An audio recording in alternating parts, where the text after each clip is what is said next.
All right, everybody, the most requested trading video that you guys have given me is happening today.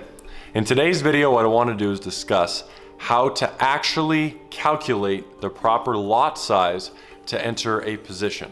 A lot of people think that there's a set rule to do so, but in today's video, I want to show you exactly how to do it.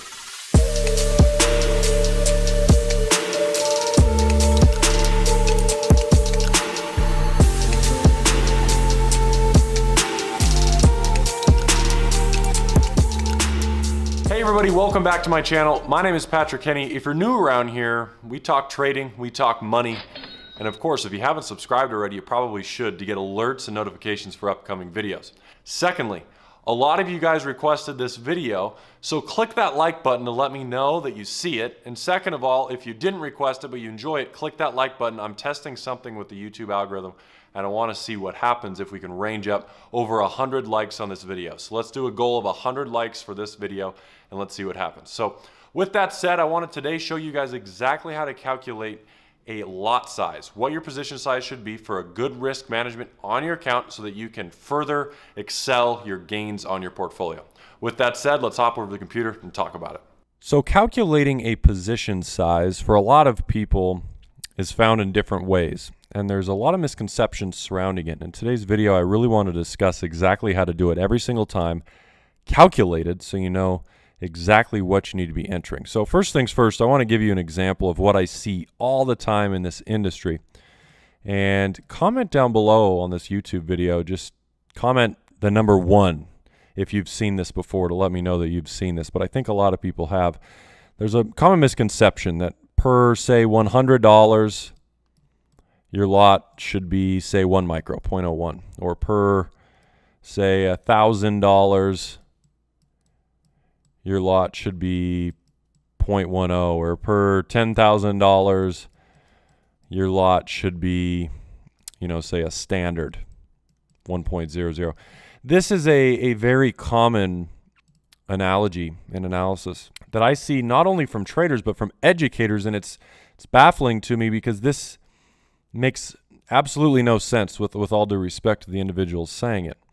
The reason that I say this is that this is a very generic and broad synopsis. It has nothing to do with your stop loss. It has everything to do with just a standard level, but every single trade's different. Not every single trade for most traders end up with the same pip stop loss amount.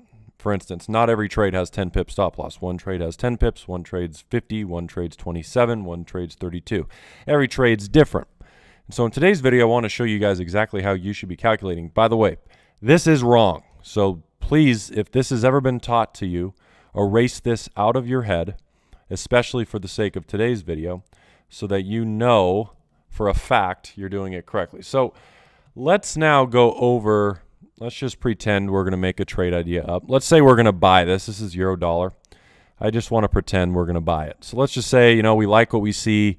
We want to buy it off this 50 EMA. We want to target back up into these highs, and we put our stop losses below this wick or something like that. So let's draw that out first and foremost. This will be your target. Let's say you target here, and then this is going to be your, say, stop loss level right about here. Okay, in this case, we'll turn the risk to red because you're looking to buy this, and of course, if you're buying it, you want things to go up. Okay, so we'll pretend all this is just as a scenario, and you guys will input your own signals. But every single time that you enter a trade, the first and foremost most important thing that you must know is your risk-reward ratio. Pretend we forgot about the position size for a second. Your risk-reward ratio must always be a minimum of a 1 to 2. I'll put a little annotation on screen now. I made a full video about this. Go check it up on my channel, how we can actually lose more than we win and still make money. And it's all to do with having a minimum of a 1 to 2 risk to reward ratio. Okay, so in this case, what that means is for every 1 pip you're risking, you're gaining at least 2 pips on a reward side. So in this case, we're risking right here, this is risking 4 pips for a reward of 10 pips.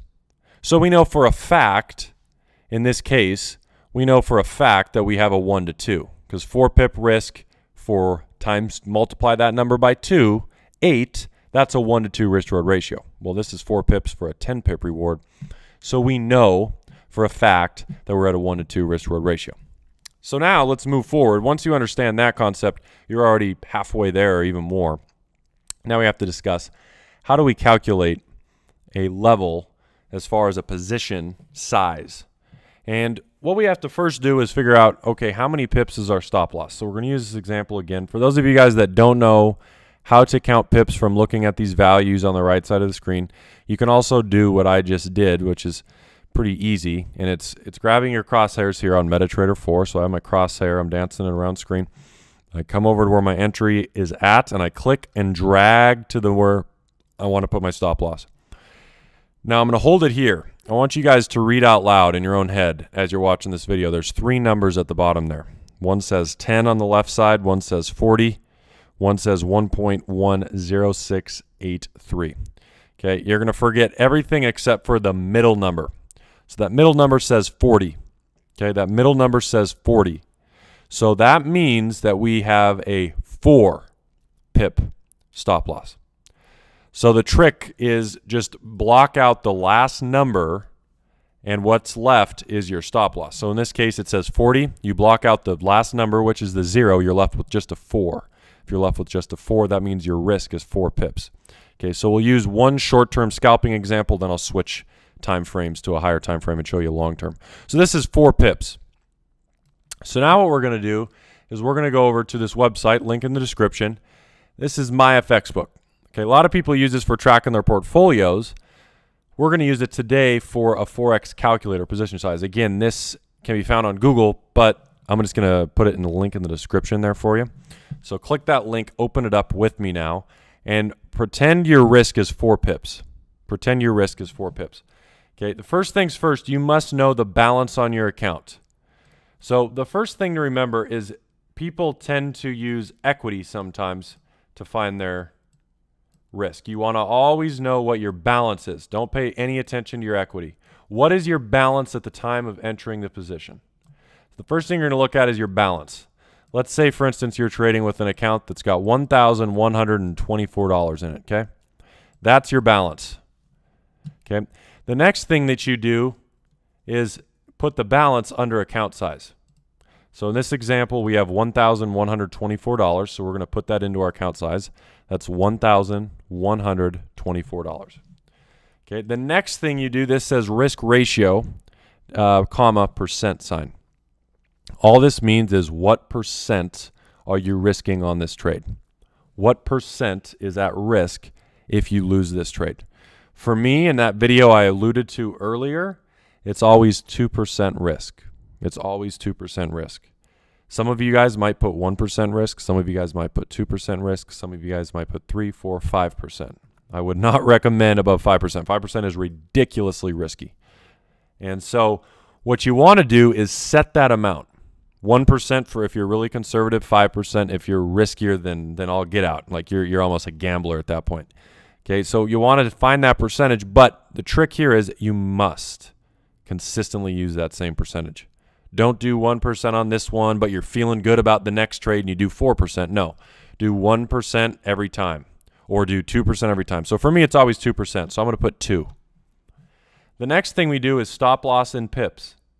So we know based off what we just did in that last activity, which was looking at that middle number that said 40, we got rid of the 0, we have 4 pip stop loss.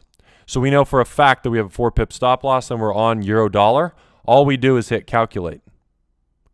What it's going to spit out for you is that you're risking this amount. That's what you're risking. If you were to lose 2% of this account, that's how much money you would lose. But what you guys need to know is this bottom number. That is your actual position size. Okay? So going back to that, remembering back to that example that I drew at the beginning, I said to you guys, some people like to say, well, you do 0.10 per 1,000 in the account. Well, this is an example of 1,124. So if we were to be using that, we'd be using 0.10. We're risking way less than 2%. Okay? So in this example, again, you're risking 2%, $22.48, and your lot size is 5.5 minis, or 0.56 would be the lot size that you would put in. You always round this last number to the downside. Okay, I don't care if this says 0.69, you don't put 0.57. You put 0.56. Okay, you always round it to the downside. Okay, so that's an example of a scalp. And again, all you're going to do is put your own values. So let's erase all of this really quick, and let's go up to a daily time frame. Let's say you're a swing trader now, and you want to sell right here. Okay, so if you want to sell it right here, let's say that's going to be your risk, big risk. Okay, and you want your reward to be something like down to the lows, something like that. Again, we're just pretending right now, just for examples. So that'll be your reward.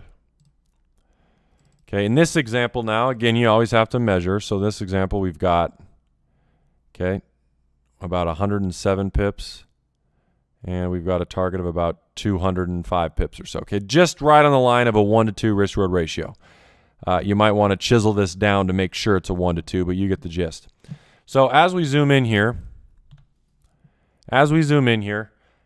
I want to make sure that you guys are clear on how to measure. Okay, let's say you're entering at price right now, which is this big gray line going across. Let's measure our stop loss to the top of the risk. So when I do that, what does that number read? It reads 1072.